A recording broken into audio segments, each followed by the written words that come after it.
देखिए ऐसा है अग्निहोत्री जी, जो हमने बताया, जो भी योजनाएं हैं वो खराब है, सरकार जो कुत्ता ही खाएगा उनको। हैं वो सारी योजनाएं सिस्टम, मैं बता रहा हूँ हाफ हार्टेड। हाँ। इसके लिए सिस्टम नहीं डेवलप किया गया, कुत्ता भगाने के लिए ना, वही तो मैं आपसे कह रहा हूँ, कुत्ता भगाने के लिए सिस्टम चाहिए अब। क्या होगा देश का? नहीं देखिए, कुत्ता की बात है, मैं सिस्टम की बात कर रहा हूँ। एक और योजना, सिस्टम जब तक सिस्टम जो है सही तरीके से इवॉल्व नहीं किया जाएगा और योजनाओं को बिना सोचे समझे, बिना अगर माननीय अच्छा यादव जी, कुत्ता भगाने के लिए चिंतन शिविर होगा क्या? चिंतन शिविर होगा क्या? इसके लिए कोर कमेटी बैठेगी कुत्ता भगाने के लिए? एक नया मंत्रालय गठन कर, ये क्या बात है भाई? ये ठीक नहीं है व्यवहार, उत्तर आना चाहिए था। समाजवादी पार्टी है। अच्छा भाई, ये मूल सवाल था। अच्छा, पूरी बहस इस सवाल की धुरी पर टिकेगी जाकर। अच्छा, मैं अब सबसे कहता हूं कि बार बार एक कुत्ता शब्द का उच्चारण ना करें, वरना जो पशु प्रेमी हैं वो नाराज हो जाएंगे, वो नोटिस न भेज दें हमको कि आप इस निरीह जानवर का अपमान कर रहे हैं अपने मंच पर, है ना मंत्री जी? वैसे भी कुत्ता शब्द राजनीति में इन दिनों कुछ ज्यादा ही विवाद का विषय हो गया है। मैं बता रहा हूं, आप इसको गंभीरता से इसको देखिए। मेरा कहने का मतलब है, केंद्र सरकार कोई भी योजना लागू करती है, वो उसमें न सिस्टम डेवलप करती है, न उसमें। अरे मंत्री जी, आप कुत्ता तो भगा नहीं पा रहे, राष्ट्रीय सिस्टम की बात कर रहे हो। चला देती राजीव है। मनरेगा में देख लीजिए, जी मनरेगा में देख लीजिए कि इसमें आप राजीव बोलिए। अतुल जी और अमिताभ अग्निहोत्री जी, आप बहुत सम्मान के पात्र हैं, बधाई के पात्र हैं कि आप इतना संवेदनशील मुद्दा लेकर के आज बैठे हुए। ये मुद्दा की बात करते करते मेरे रोंगटे खड़े हो रहे हैं कि हम राजनेता इतने संवेदन शून्य हो गए हैं कि हम लोग बाग मिड डे मील जैसी योजना पे केंद्र सरकार और राज्य सरकार पे ले आने का काम कर रहे हैं और आरोप प्रत्यारोप करने का काम कर रहे हैं। यादव जी से ये टिप्पणी सुनकर के मुझे इसलिए दुख ज्यादा हुआ कि वो सरकार में है। सरकार के लोगों की जिम्मेदारी किसी भी योजना को चलाने के लिए सबसे ज्यादा होती है। ये योजना या किसी भी देश की ब्रीड अगर आप बनाना चाहते हैं, उस देश को आगे लेना चाहते हैं, तो शिक्षा, चिकित्सा और अच्छा खाना जिससे कि कुपोषण ना हो। एक वयस्क महिला को, 19 से 30 साल की महिला को करीब 2400 कैलोरीज रोज चाहिए खाने के लिए। एक वयस्क पुरुष को जो रोज मेहनत करता है उसको 3000 कैलोरीज रोज की चाहिए खाने के लिए। अगर केंद्र सरकार उन लोगों को खाना देने का काम कर रही है, जो लोग बात खाना नहीं उपलब्ध करा रहे, अपने परिवार को नहीं करा पा रहे, तो इसमें खोट क्या है? और मैं मंत्री जी से पूछना चाहूंगा कि जब मिड डे मील हो, चाहे वो केंद्र सरकार की योजना हो या प्रदेश सरकार की योजना हो, खाने की कोई भी योजना हो, क्या वो अपने बच्चों को या हम लोग बाग जितने हैं पैनल के लोग बाग बैठे हैं, हम लोग बाग अपने बच्चों को क्या उस खाने को खिलाना पसंद करेंगे? यदि हम खिलाने को पसंद नहीं करेंगे तो समझ लीजिए हम लोग बाग नैतिक रूप से अपनी दायित्व को पूर्ण नहीं कर रहे हैं। और ये मैं अपने आपको सम्मान करता हूं आपसे। ठीक बात है मंत्री जी, ये सवाल बहुत लॉजिकल है। एक चीज और कहना चाहूंगा अतुल जी, मंत्री जी से कहना चाहूंगा। मंत्री जी कह रहे हैं कि साहब हमें बनाने के लिए शेड नहीं है स्कूलों में, लैपटॉप बांटने के लिए एक टेंट वाला पूरे प्रदेश में जाएगा, टेंट लगाएगा, उसका बिल लगा करके पैसे लेगा। नहीं, और जितने के लैपटॉप नहीं, जितने के लैपटॉप नहीं, उससे ज्यादा टेंट का बिल आ रहा है। अरे सादा समारोह करिए, आपको राजनीतिक लाभ लेना लैपटॉप बांटने से, लेकिन लैपटॉप से भी इम्पोर्टेंट, लैपटॉप से भी महत्वपूर्ण खाना है, क्योंकि खाना जीवन देता है। अगर खाना नहीं है तो निश्चित रूप से लैपटॉप की कोई आवश्यकता नहीं है। हृदय नारायण दीक्षित जी, सवाल बहुत महत्वपूर्ण ये है, सवाल गंभीरता का है कि केंद्र ने अगर आपको पैसे दिए और आप उसका क्रियान्वयन ठीक से नहीं कर पा रहे, कुत्ता नहीं भगा पा रहे, तो ये आपकी जिम्मेदारी है ना भाई। सवाल ये महत्वपूर्ण है, आप कब तक केंद्र सरकार को कोसते रहेंगे? केंद्र सरकार को कोसना अपनी जगह है राजनीतिक कारणों से, लेकिन यह एक बहुत जिम्मेदारी भरा मामला है।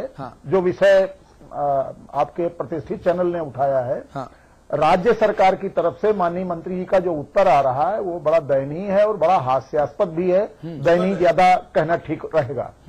हमारा आपके चैनल के माध्यम से ये निवेदन है कि राज्य सरकार को गंभीरतापूर्वक विचार करना चाहिए, जिलाधिकारियों को जवाबदेह बनाना चाहिए और जनपद के सीडीओ को, बेसिक शिक्षा अधिकारी को, क्षेत्र के एसडीएम्स को यह जिम्मेदारी कम से कम अब तो राज्य सरकार डाल दे उनके ऊपर कि विद्यालयों में वो नियमित रूप से, साप्ताहिक रूप से 15 दिन के भीतर कुछ अधिकारी जल्दी कुछ अधिकारी 15 दिन के भीतर लगातार पर्यवेक्षण करें, लगातार निरीक्षण करें और ये भी देखें कि चावल का है कैसा है, गेहूं कैसा है, तेल कहां से आ रहा है, तेल कहां चला जा रहा है।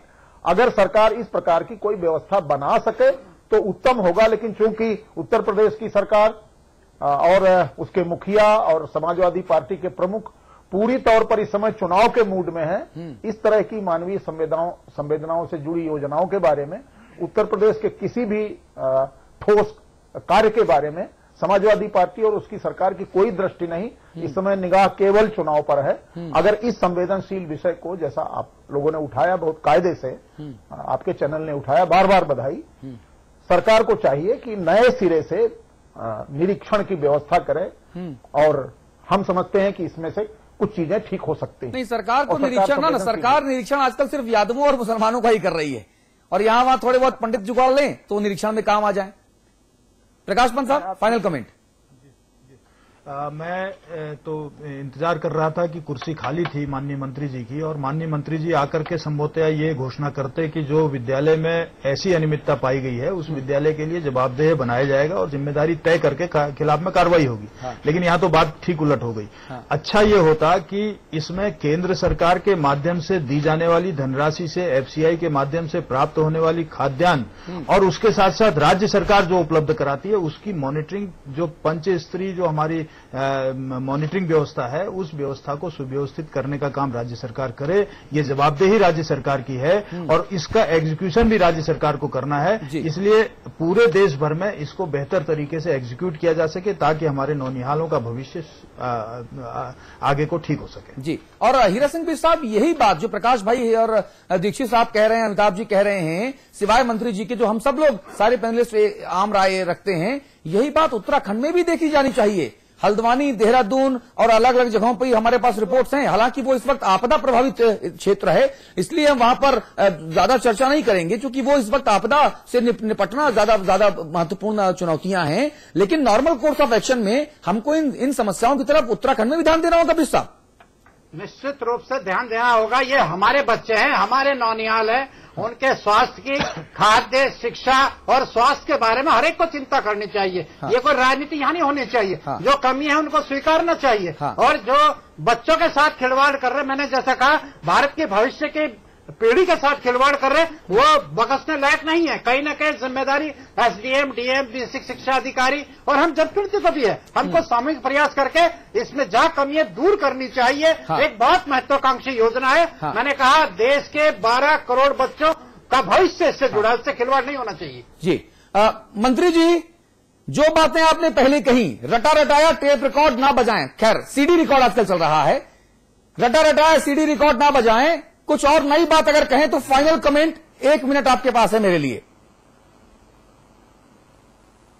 नहीं, हाँ, देखिए ऐसा है अतुल जी कि हमारे सरकार ने, माननीय मुख्यमंत्री जी ने इसलिए गंभीरता से लिया है मिड डे मील योजना को और इसलिए अच्छे पात्र जो संस्था है उसको 11 जिलों में दे दिया गया है और इसका शुभारंभ। अरे भाई, अगर केंद्र की योजनाएं 2 कौड़ी की है तो आपके मुख्यमंत्री ने गंभीरता से काहे लिया? पूरे प्रदेश में लागू किया जाएगा और आप जो है, आप 11 जिलों में शुरू हो गया, आप वहां पता कर लीजिए। तो नहीं, मंत्री जी, आपने कहा कि केंद्र की योजनाएं बेकार हैं, तो फिर आपके मुख्यमंत्री ने गंभीरता से क्यों लिया? बस मुझे ये बता दीजिए आप। नहीं, योजनाएं नहीं बेकार है, योजनाओं को सिस्टम से लागू नहीं किया जा रहा है। तो लागू करना तो आपका काम है। योजना लागू भाई साहब, लागू करना तो मुख्यमंत्री का काम है। वो सिस्टम उसके लिए जो सिस्टम है, उसके लिए जो प्लानिंग है वो नहीं। जय हो आपका सिस्टम, अब बनाएंगे। जय हो आपका सिस्टम महाराज। अच्छे पात्र जो है संस्था को दिया है, जिसके पास इंफ्रास्ट्रक्चर है, एक सिस्टम है, प्लानिंग है और उसमें देख लीजिए 11 जिलों में स्टार्ट हो गया है। आप 11 जिलों में जाइए। जी, ठीक है, और उनकी समीक्षा करेंगे तो मिलेंगे। ठीक है, ठीक है। 11 मतलब 11 जिलों में कुत्ते भगाने वाले लोग हैं आपके पास। गोविंद भाई, फाइनल कमेंट प्लीज। मंत्री जी, बहुत देर बाद मंत्री जी ने कुछ बोला लेकिन उसमें भी उनसे चूक हो गई। जिन 11 जिलों में उन्होंने योजना शुरू करने की बात की है, निश्चित रूप से उसका स्वागत किया जाना चाहिए। वो एक अच्छा काम है। कर्नाटक की शैली में उत्तर प्रदेश में अक्षय पात्र योजना को शुरू किया गया है। इस्कॉन के नेतृत्व में वो चलाई जाएगी और उसमें सामूहिक रूप से भोजन बनेगा, लेकिन वो योजना अभी शुरू नहीं हुई है। हाँ। उसका शिलान्यास अभी हुआ है, अभी उसका काम मतलब योजना बन रही है, कब से वो लागू होगी इसमें अभी विलंब है। तो मंत्री जी का ये जो आखिरी एक उनके मुंह से अच्छी बात निकली थी, उसमें भी तथ्यात्मक गड़बड़ी थी। लेकिन उत्तर प्रदेश जैसे राज्य में जहां अच्छी बड़ी संख्या स्कूलों में बच्चों की है, अगर जो तमिलनाडु का मॉडल है जहां कम से कम 3 लोग होते हैं, एक भोजन पकाने वाला, एक उसका सहायक और एक कोऑर्डिनेटर, इस तरह की कोई व्यवस्था हो सके। एक आदमी के बस का ये काम नहीं है, बहुत बड़ी जिम्मेदारी का काम है और कोई इंफ्रास्ट्रक्चर नहीं है। तो सरकार को, चाहे कोई भी सरकार हो, उसको अपनी पहली प्राथमिकता जो इंफ्रास्ट्रक्चर है, कम से कम जो रसोई घर है और सामान जो अनाज और बाकी चीजों को रखने की जो जगह है, उसकी व्यवस्था ठीक हो सके, इस पर ध्यान देना चाहिए। तब शायद आगे ये योजना किसी तरह से थोड़ा इसमें बेहतरी हो सके। अमिताभ जी, सिर्फ 1 मिनट में संवाद की टिप्पणी प्लीज। देखिए, सारी बहस इस तरह की जितनी योजनाएं हैं ना, इनका एक प्रामाणिक उपाय मेरे दिमाग में एक ही आता है। तमिलनाडु में एक जिला है सेलम, वहां के सरकारी प्राइमरी स्कूल में वहां के कलेक्टर ने अपनी बिटिया का एडमिशन कराया, सब स्थिति सुधर गई, सब स्थिति सुधर गई। बहुत अच्छी बात। ये क्यों नहीं हो सकता? उस इलाके का मंत्री, विधायक, सांसद, जिला पंचायत का अध्यक्ष, कलेक्टर, कप्तान और तहसीलदार, इनके बच्चे सरकारी स्कूल में पढ़े। क्यों नहीं हम ये नैतिक प्रतिमान रखते हैं सामने? ठीक बात। फिर मैं देखूंगा कहां कुत्ता खा रहा है मिड डे मील। यही योजनाएं दौड़ने लगेंगी, लेकिन जब तक आप लोग अपने ड्राइवर को ठेका दिलवाने की जुगाड़ लगाएंगे, अपने गनर को व्यवसायी बना के उतार देंगे मिड डे मील खाने के लिए, तब तक कुत्ता मिड डे मील खाएगा और बच्चे कंधों पर जाएंगे। मैं इतने कड़े शब्द का इस्तेमाल नहीं करना चाहता, लेकिन जो लोग इस पाप में शामिल हैं मिड डे मील के, वो गाय की हत्या कर रहे हैं। अगर वेदों में गाय की हत्या को सबसे बड़ा पाप बताया गया है, इसलिए मैं उसकी तुलना करता हूं। ये गौ हत्या है, वो गौमांस खा रहे हैं जो लोग मिड डे मील से पैसा कमा रहे हैं और जहर परोस रहे हैं बच्चों को। हम इस लड़ाई में उलझेंगे कि केंद्र और राज्य 5 स्तरीय मॉनिटरिंग की व्यवस्था है और अंतिम चरण उसका बताया गया है कि राज्य के बड़े अधिकारी औचक निरीक्षण लगातार करेंगे। कितने अधिकारी जाते हैं प्राइमरी स्कूल में निरीक्षण करने? कमिश्नर रैंक का कोई अधिकारी कभी गया क्या प्रकाश भाई? सचिव स्तर का कोई अधिकारी गया क्या दीक्षित जी? 50 वर्ष से आप राजनीति में हैं, मंत्री रहे हैं, बताइए कभी कोई गया उत्तर प्रदेश में? हीरा सिंह जी, आधी सदी हो गई राजनीति को देखते हुए, बताइए कभी मुख्य सचिव गया किसी प्राथमिक पाठशाला में और उसने हाथ में रोटी लेके देखी? ये आपकी आंख का पानी खत्म हो गया है। मैं फिर कहूंगा, इसी पंक्ति पर खत्म करूंगा, जो लोग बच्चों के खाने में भ्रष्टाचार का जहर घोल रहे हैं, वो गाय का मांस खा रहे हैं। याद रखिएगा, इससे बड़ा पाप कोई हो नहीं सकता, बच्चा और वो भी गरीब का। भगवान आपको क्षमा नहीं करेगा। ये ऐसा पाप है जिसकी क्षमा नहीं हो सकती, जिसका प्रायश्चित भी नहीं हो सकता। जी, बहुत बहुत धन्यवाद। और ऐसा गड़बड़ काम करने वालों को, ऐसा वारदात को अंजाम देने वालों को अगर अखिलेश यादव जी, आपकी सरकार दंडित नहीं कर सकती, विजय बहुगुणा जी, अगर आपकी सरकार उनको उनके किए की सजा नहीं दे सकती, तो आप ये मान लीजिए ये अंधेरगर्दी यूं ही चलती रहेगी। कंधों पर बस्ता लादकर स्कूल आने वाले बच्चे हमारे आपके कंधों पर जनाजे के शक्ल में जाएंगे। और जो ऐसा काम कर रहे हैं, एक बार सोच के देखिए, कहीं वही खाना अगर उनके बच्चे खा लें तो फिर कैसा लगेगा? अपने ही बच्चे का शव अपने कंधे पर लेकर जाएंगे क्या? अपनी ही करनी, अपने ही कुकर्म के लिए की वजह से ये सोचना पड़ेगा। बहुत गंभीर, बहुत भावनात्मक ये सवाल है जो आज इस मंच पर मैं छोड़कर जा रहा हूं। आप सभी का बहुत बहुत शुक्रिया इस बहस में सार्थकता से शामिल होने के लिए। माननीय मंत्री जी, आपसे मैं उम्मीद करूंगा कि आने वाले वक्त में, आने वाले मुद्दों पर जब कभी हम चर्चा करें, तो आपकी तरफ से भी मुझे वो गंभीरता दिखे, हमारे 20 करोड़ दर्शकों को वो गंभीरता नजर आए, जो गंभीरता एक नौजवान मुख्यमंत्री की सरकार में शामिल एक विद्वान मंत्री से हम उम्मीद करते हैं। बहुत बहुत धन्यवाद आप सभी का। नमस्कार।